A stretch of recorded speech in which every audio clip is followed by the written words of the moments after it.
79ാമത് can ചലച്ചിത്രമേളയുടെ red കാർപ്പറ്റിലൂടെ Joy മാത്യുവും Beena പോളും നടക്കുമ്പോൾ അത് കേവലം ഒരു ഫോട്ടോ മൊമെന്റ് മാത്രമല്ല, അതൊരു ചരിത്ര നിമിഷമാണ്. റിലീസായി 40 വർഷത്തിന് ശേഷം ജോയ് നായകനായ, ബീന എഡിറ്ററായ ജോൺ എബ്രഹാമിന്റെ അമ്മ അറിയാൻ ലോകവേദിയിലേക്ക് എത്തിയ അഭിമാന നിമിഷം. കാൻ ക്ലാസിക് വിഭാഗത്തിലാണ് സിനിമയുടെ 4K റീസ്റ്റോർഡ് പതിപ്പ് പ്രദർശിപ്പിച്ചത്. സിനിമ കണ്ട കാനിലെ കാണികൾ എഴുന്നേറ്റ് നിന്ന് കൈയടിച്ചു. ആ കൈയടി ജോണിനും സിനിമയ്ക്കും മാത്രമായിരുന്നില്ല. അമ്മയറിയാൻ എന്ന സിനിമ യാഥാർത്ഥ്യമാക്കിയ നിരവധി സാധാരണ മനുഷ്യരും ആ കരഘോഷങ്ങളുടെ അവകാശികളാണ്. 1986 ജോൺ എബ്രഹാം അമ്മയറിയാൻ സംവിധാനം ചെയ്തത്.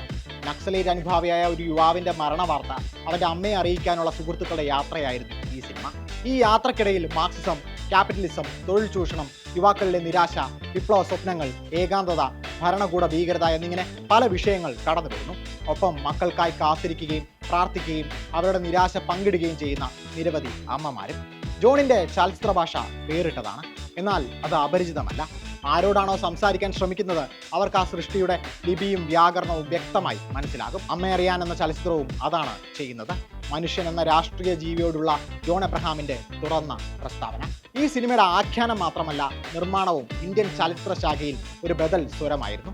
ഒഡേസ കളക്റ്റീവ് എന്ന കൂട്ടായ്മയിലൂടെ പൊതുജനങ്ങളിൽ നിന്ന് പണം പിരിച്ചാണ് ജോൺ ഈ സിനിമ യാഥാർത്ഥ്യമാക്കിയത്. സിനിമ നിർമ്മിച്ചു എന്ന് മാത്രമല്ല, അത് പ്രദർശിപ്പിക്കുന്നതിനും ജോൺ തനി വഴി കണ്ടെത്തി. 16mm പ്രൊജക്ടറുമായി സംവിധായകനും സുഹൃത്തുക്കളും ജനങ്ങൾക്കിടയിലേക്ക് ഇറങ്ങിച്ചെന്നു.